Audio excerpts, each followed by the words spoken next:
Ini sangat di luar dugaan. Di rumah orang dekat Bobby, Topan Ginting, KPK temukan senjata api. Kalau uang mah sudah pasti ditemukan.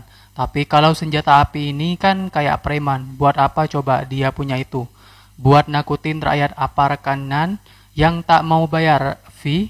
Jadi ingat saat dia marah-marah seolah sosok paling bersih dan marah saat tinjau kendaraan dinas. Dan yang lebih mengejutkan, mantan ketua KPK bocorkan bahwa sebelum OTT ini digelar rapat dulu di KPK dan belum ada kasus yang begini disetujui oleh semua ketua KPK. Jadi 5 ketua pada akhirnya voting. Wah, skor berapa ya ungkap kasus korupsi lingkaran menantu Jokowi ini? Boleh saya cek ya? Sekian nggak boleh saya cek. Berarti cuma 19-11. Jangan kayak gitu. Di perencanaan cuma 1 mobil nggak? Jangan ngokok lihat. Karena ada double cabin saya tahu dipakai di perencanaan. Jadi mana ada catatnya? Nah, gimana sih? Apa ngokok aja kalian? Sebelum saya apel saya udah tahu dulu. Ini ada di mobil di perencanaan ini Hilux ini. Kenapa nggak kalian catat? Mau main-main? Betul nggak bapak pakai ini? Kalian ini gimana sih? Kalian ini main apa ya? Munyi-munyi nak ya? Ketika Bobi Nasution menjabat sebagai wali kota Medan, Topan Ginting menjabat sebagai kepala dinas PU Medan.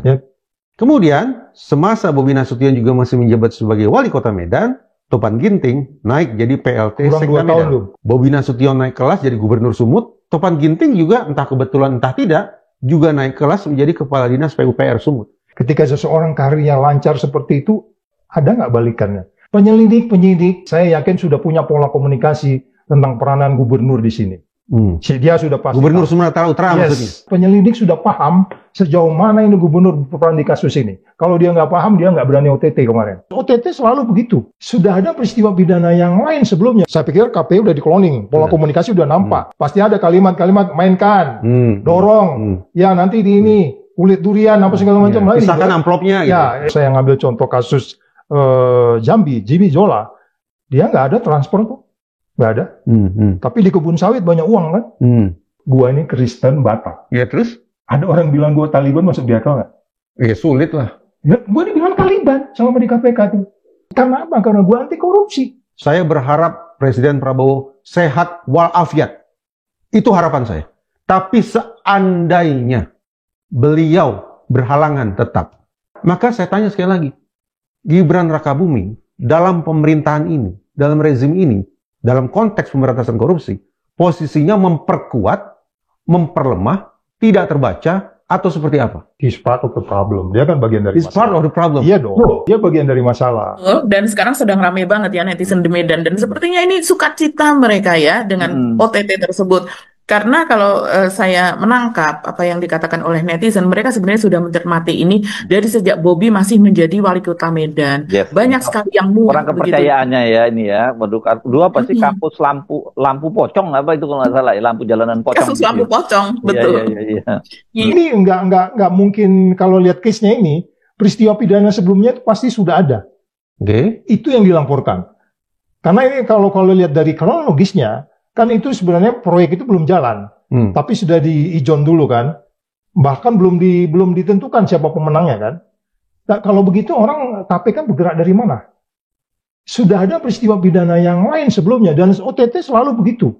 Ada peristiwa pidana yang lain sebelumnya didalami oleh penyelidik, katakan bagian Dumas, kemudian penyelidik mendalami, pimpinan KPK setuju didalamin. Baru kemudian terjadi lagi peristiwa pidana itu. Ya, tapi kembali ke pertanyaan saya tadi. Saya terus terang, dengan perasaan yang sangat-sangat tidak bahagia terhadap KPK, saya tidak begitu yakin juga hari ini kita pantas memberikan kepercayaan kepada KPK. Ini murni demi pemberantasan korupsi. Kalau dari sisi penindakan, saya menganggap itu murni. Pertama, saya nggak tahu kemarin itu skornya berapa. Karena mereka waktu mau penyelidikan, 5 pimpinan KPK harus ngomong kan.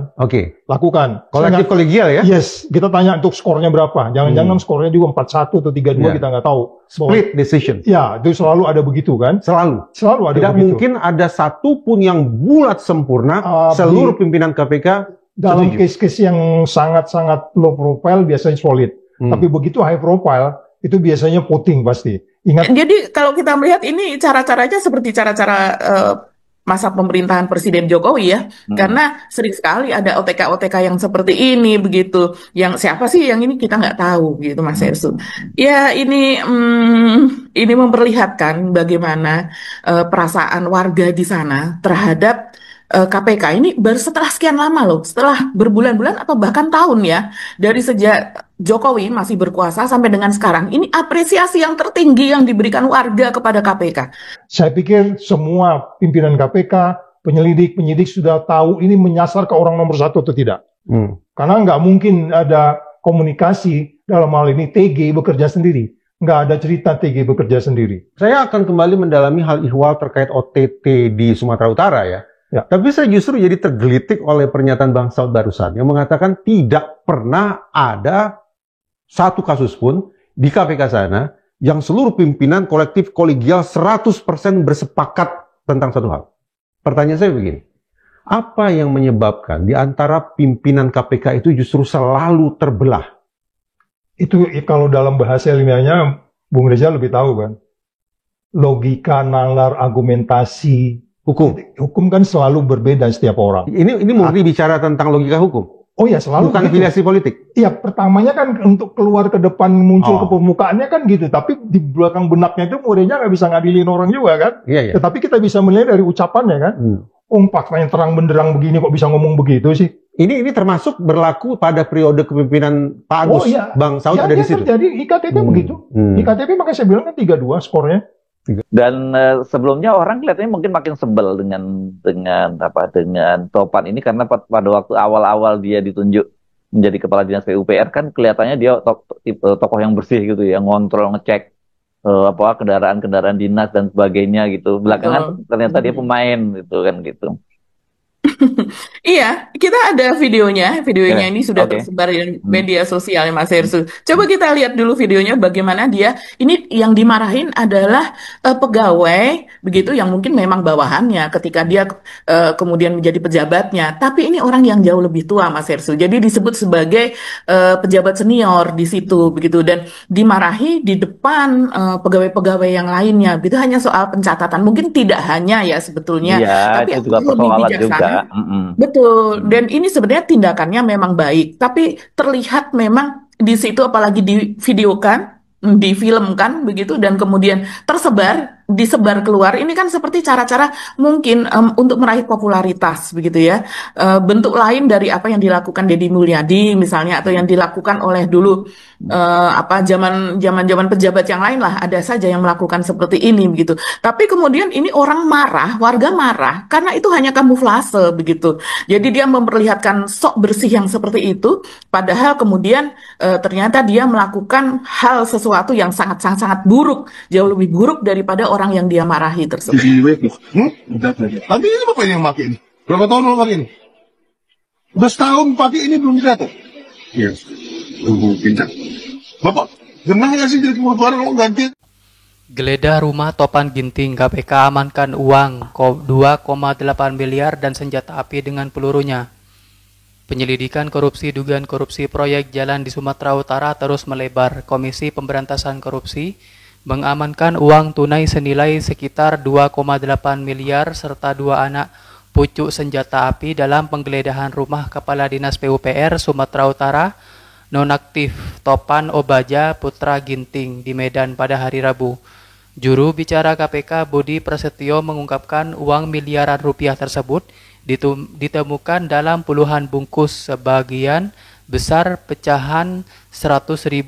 Tim penyidik menyita uang sekitar 2,8 miliar, pistol senjata Beretta lengkap dengan 7 butil peluru, serta senapan angin laras panjang berikut amunisi 2 kemasan, kata Budi saat konferensi pers. Ia menambahkan keberadaan senjata api itu akan ditindaklanjuti dengan koordinasi ke kepolisian guna memastikan legislatif kepemilikannya. Selain uang dan senjata, KPK juga turut menyita sejumlah dokumen yang diduga berkaitan dengan perkara yang sedang ditangani.